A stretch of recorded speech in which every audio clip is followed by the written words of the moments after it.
आप कौन सा ड्रेस में, आप कौन है? आप कौन है? फिर आपके हाथ में डंडा कैसे है? पुलिस वाले तो नहीं थे, बीजेपी के गुंडों ने मारा।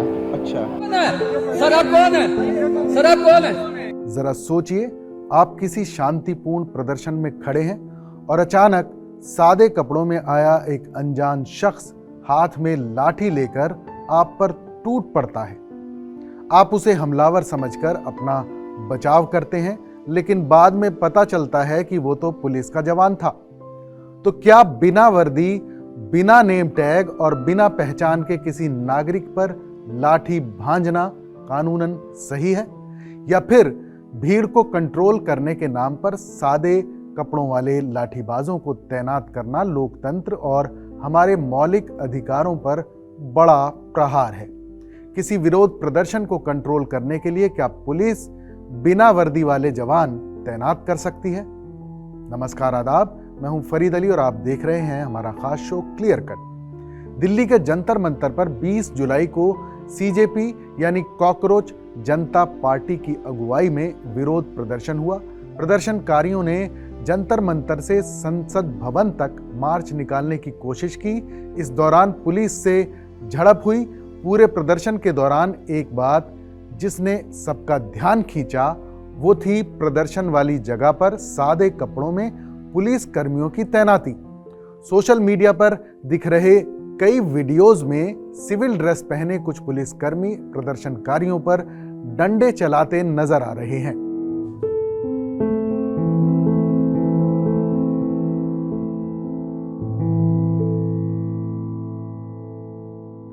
इस मामले ने एक अहम सवाल खड़ा किया है कि क्या बिना वर्दी के पुलिस की तैनाती कानूनन सही है या ये नागरिकों के मौलिक अधिकारों का उल्लंघन है?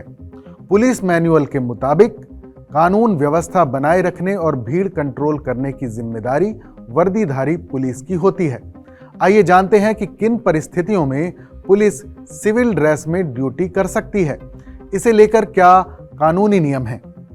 आमतौर पर पुलिस कानून व्यवस्था बनाए रखने के लिए खाकी वर्दी में ही ड्यूटी करती है, लेकिन प्रशासन के विरोध प्रदर्शनों में सिविल ड्रेस में पुलिस कर्मियों को तैनात करने के पीछे दो अहम वजहें होती हैं।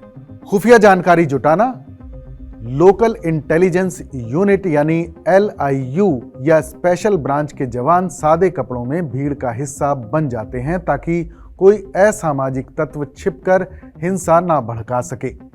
माहौल को उग्र होने से बचाना, भारी पुलिस बल और दंगारोधी वाहनों को देखकर कई बार शांतिपूर्ण भीड़ भी उग्र हो जाती है। ऐसे में सादे कपड़ों में पुलिस भीड़ का हिस्सा बनकर स्थिति पर नजर रखती है।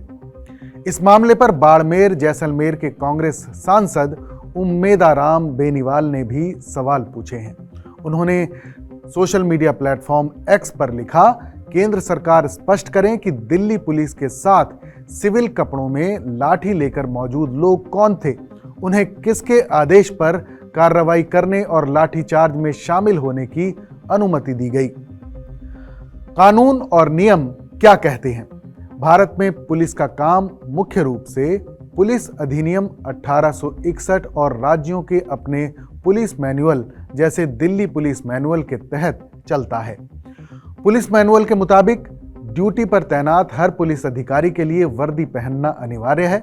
सादे कपड़ों में ड्यूटी सिर्फ विशेष जांच टीमों जैसे CID, क्राइम ब्रांच या खुफिया एजेंसियों को ही करने की छूट है।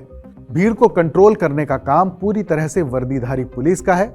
अगर सादे कपड़ों में तैनात पुलिसकर्मी किसी व्यक्ति को हिरासत में लेना चाहता है तो उसे कानूनी अड़चनों का सामना करना पड़ता है।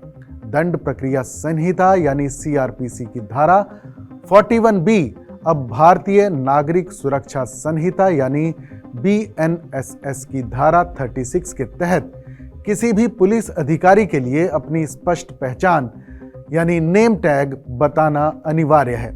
लाठीचार्ज का आदेश कौन दे सकता है? इसकी बात करें तो दंड प्रक्रिया संहिता यानी CRPC की धारा 129, जिसे अब भारतीय नागरिक सुरक्षा संहिता यानी BNSS की धारा 148 से बदल दिया गया है, के तहत गैर कानूनी भीड़ को तितर बितर करने के लिए बल प्रयोग के सख्त नियम हैं। भीड़ को हटाने या लाठीचार्ज करने का आदेश सिर्फ इलाके का एग्जीक्यूटिव मजिस्ट्रेट या थाना प्रभारी यानी एसएचओ, इंस्पेक्टर रैंक या उससे ऊपर का अधिकारी ही दे सकता है। सादे कपड़ों में मौजूद कोई भी पुलिसकर्मी, चाहे वो सिपाही हो या कोई अन्य, अपनी मर्जी से लाठी उठाकर भीड़ को पीटना शुरू नहीं कर सकता। कानून कहता है कि पुलिस को भीड़ हटाने के लिए लाउडस्पीकर से पहले चेतावनी देनी चाहिए और न्यूनतम आवश्यक बल का इस्तेमाल करना चाहिए।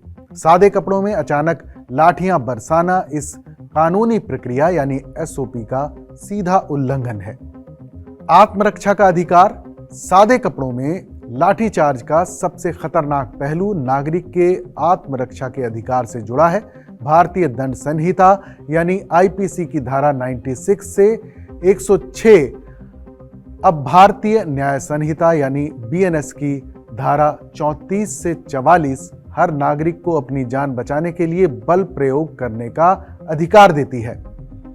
अगर सादे कपड़ों में कोई अनजान व्यक्ति किसी नागरिक पर लाठी से हमला कर दे तो आम आदमी उसे हमलावर या गुंडा समझकर अपनी आत्मरक्षा में उस पर पलटवार कर सकता है।